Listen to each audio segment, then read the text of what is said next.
portfólio. O portfólio ele vai te ajudar nesse contato.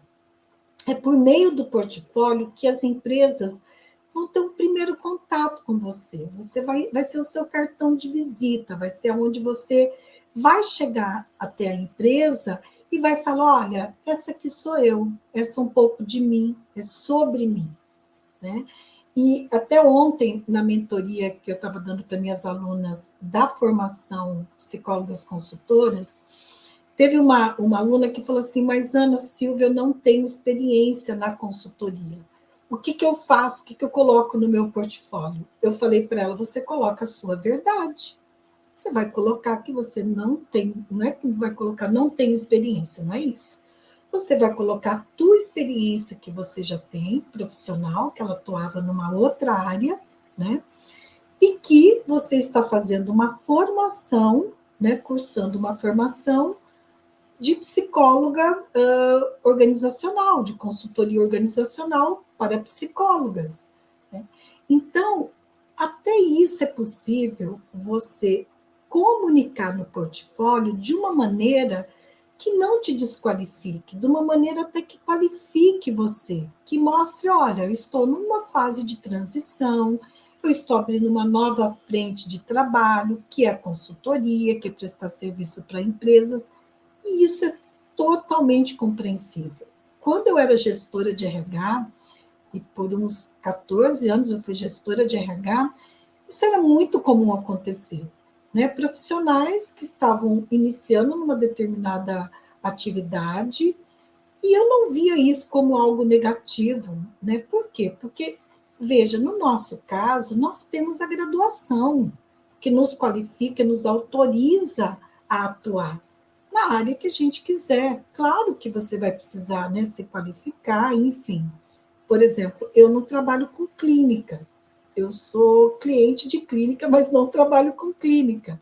Se eu, de repente, resolver trabalhar com clínica, claro que eu vou ter que buscar uma qualificação, uma especialização, buscar uma supervisora, enfim.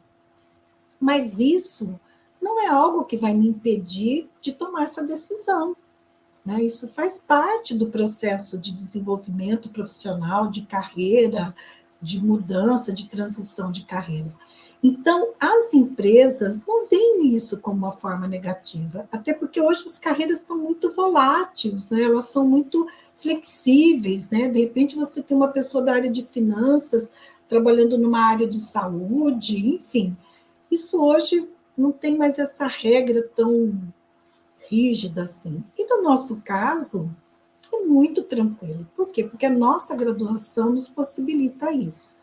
Então, sim, o portfólio ele é extremamente importante quando você se propõe a prestar serviço para empresas. Então, o primeiro pilar, que é o pilar da prospecção, né, de conseguir empresas clientes, de contatar empresas clientes, de apresentar o teu trabalho, o portfólio é uma ferramenta que você não pode abrir mão.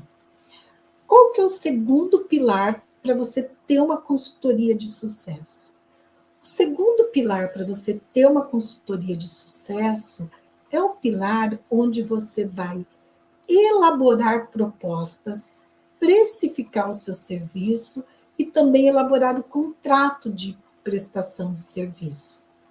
Veja, tudo isso facilita muito quando você tem um método, né? Você ter o método, ele vai te dar agilidade, facilidade, vai simplificar o teu trabalho.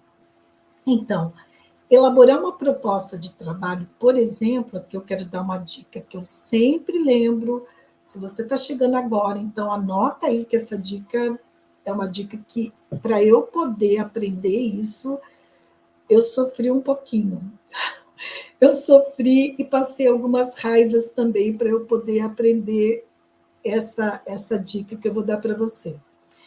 Que é o seguinte, quando você elabora uma proposta de trabalho, de prestação de serviço para a empresa, você tem que ter um método que te possibilite nem dar informação a mais e nem dar informação a menos na proposta.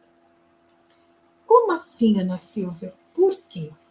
Porque, infelizmente, é a minoria, mas algumas empresas pedem proposta de trabalho, principalmente para quem está começando, né, para poder saber como que faz. E aí ela pegar esse know-how e ela faz com recursos de dentro da empresa, né, recursos humanos de dentro da empresa. É a maioria? Não, não é a maioria, mas infelizmente isso ainda acontece. E eu denominei essa estratégia das empresas, de algumas empresas, de golpe da proposta. É um golpe mesmo, né? Elas fazem de forma intencional.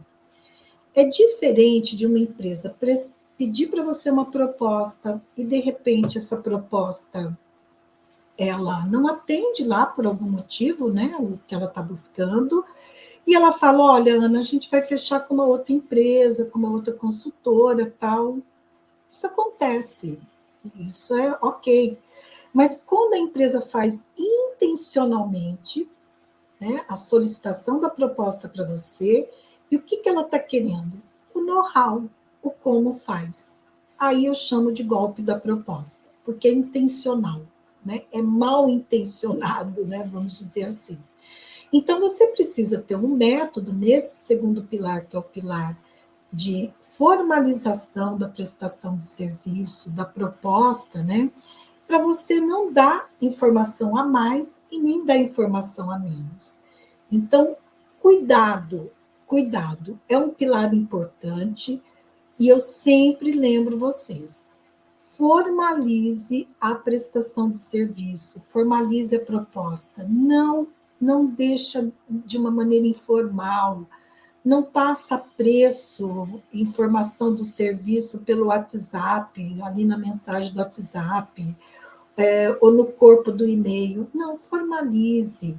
Né? Você precisa ter um método que te ajude a... Como que eu elaboro uma proposta de prestação de serviço? Que itens são importantes que eu, né, para eu incluir nessa proposta?